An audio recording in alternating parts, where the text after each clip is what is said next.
moi-même, en tant que manager, j'ai commis beaucoup d'erreurs, j'ai beaucoup d'échecs, mais ça m'a permis quand même de forger une certaine personnalité, en même temps aussi de renforcer aussi mes compétences.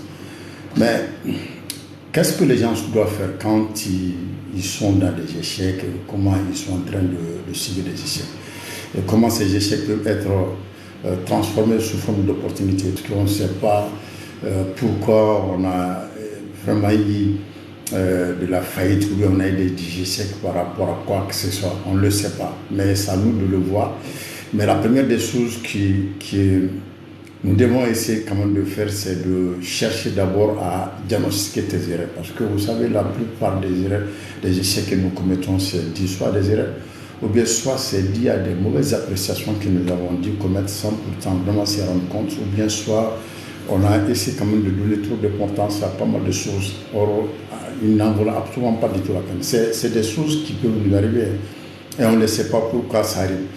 Et quand les gens parviennent à vraiment diagnostiquer leurs erreurs, ça leur permettra quand même de savoir de quoi. Ces facteurs-là vont vous permettre non seulement d'abord d'analyser vos facteurs, et ces facteurs peuvent se faire soit à travers l'analyse non seulement de vos faiblesses, mais en même temps aussi de vos forces.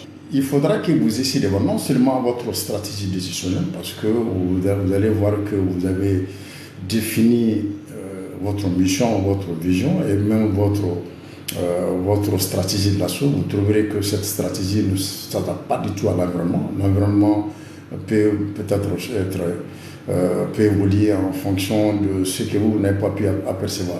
Et ça, c'est un premier aspect. Deuxième aspect, ça, c'est les ressources. Quand on parle des ressources, on parle des compétences internes. Vous trouverez que soit la compétence interne ne correspond pas du tout à la stratégie de l'entreprise. Ça, c'est des facteurs qui sont pour quelqu'un qui est beaucoup plus avisé de pouvoir chercher à mieux comprendre qu'effectivement, peut-être ces erreurs ou ces échecs peuvent être dit, soit la stratégie décisionnelle ne s'adapte pas du tout à la stratégie opérationnelle, parce qu'il faudra que l'opérationnel et le décisionnel quand même puissent quand même s'adapter.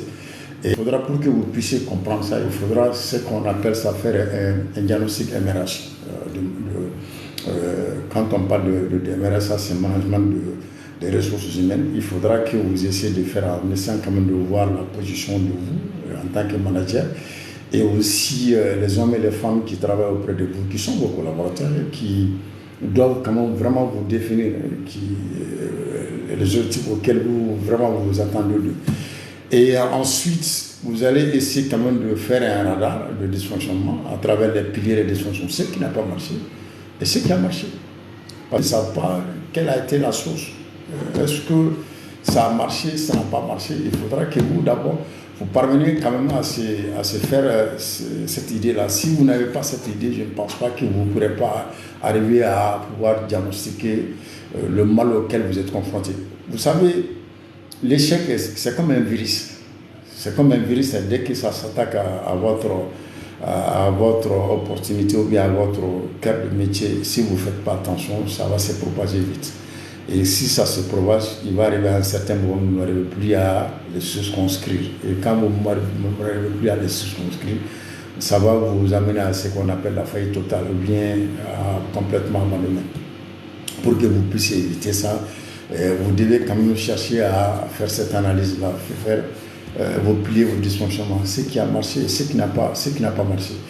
En plus de ça aussi, vous allez essayer de voir quelle est votre chaîne de valeur, l'avantage concurrentiel que vous avez cherché vraiment à créer, qui devrait être source d'opportunité ou bien source de différenciation entre vous et votre concurrent, ou bien vos concurrents. Ça, c'est des facteurs que vous devez chercher quand même à voir ces côtés-là. Parce que dans la vie de l'entreprise, il ne peut jamais y avoir de développement de pérennité et même de croissance et même de développement d'État sans pourtant voir ce qui vous différencie des autres.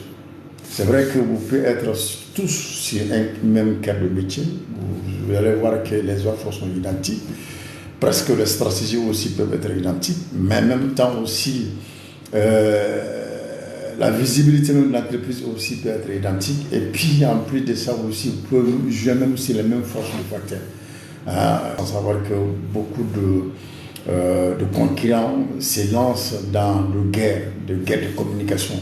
Si X lance telle chose, Y essaie quand même de emboîter, ainsi de suite. Il va arriver à un certain moment, ça va être une guerre fratricide, jusqu'à ce que vous allez même dépasser les budgets de communication par rapport au montant que vous êtes en train de mettre pour essayer quand même de créer. Bon, ça, c'est des entreprises qui pensent que la communication ou bien la publicité peut être source de différenciation dans leur guerre, non seulement de part de marché, mais en même temps aussi de guerre de leadership.